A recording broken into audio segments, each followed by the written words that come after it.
I think it's safe to say, from my experience in dealing with world leaders and business leaders, that the U.S. has lost its prestige as a negotiator. You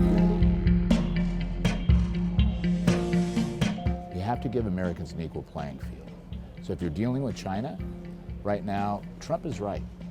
I mean, I do a lot with the Chinese. I admire them. They're amazing, and there's a lot to be learned from what they do. But they run over us. They happen to be the biggest owner of our debt, but they run all over us. How? They don't have a legislative process in which they have to go back and say, is my currency going to float or not? Am I going to enforce these pirating and intellectual property rules? Am I going to let Google in? They just do it. People don't understand how complicated the trade negotiation process is. So part of the solution is taking a chapter out of what happened in the financial crisis. Hank Paulson did an amazing job in a very difficult environment because he went to Congress and got superplenary powers that allowed him to act without having to go back to Congress time and time and time again. Okay, but you're arguing that if you empower the trade representative, it could essentially stop China from cheating. No, I'm saying that all of this happens in baby steps. You need a stick, and the stick is they need to sell goods to us.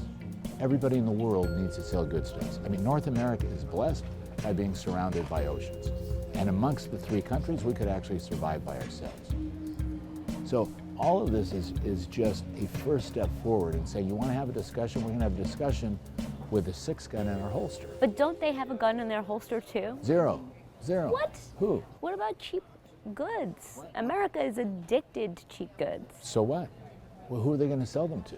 Hank Paulson said it the best, is if you want to have true efficacy, then you can sit with squirt guns and squirt each other, and nothing will happen.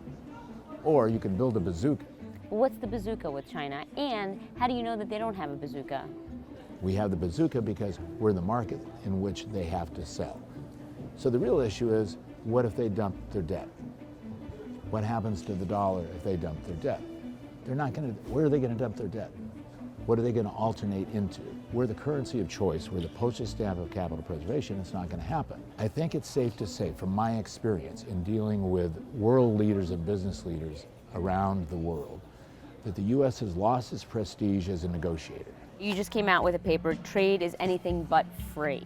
Is this the basis for Trump's position on trade going forward? It's basically a lot of his ideas that have just been condensed into a more scripted tone with a lot of definitions. Is he listening to his advisors? You're making the case very rationally, and there will be some people who find what you're saying that it makes sense. But he's not making that case. He's off talking about building a wall and the fact that China is raping us. That rhetoric is not helpful to our relationship with the rest of the world, is it?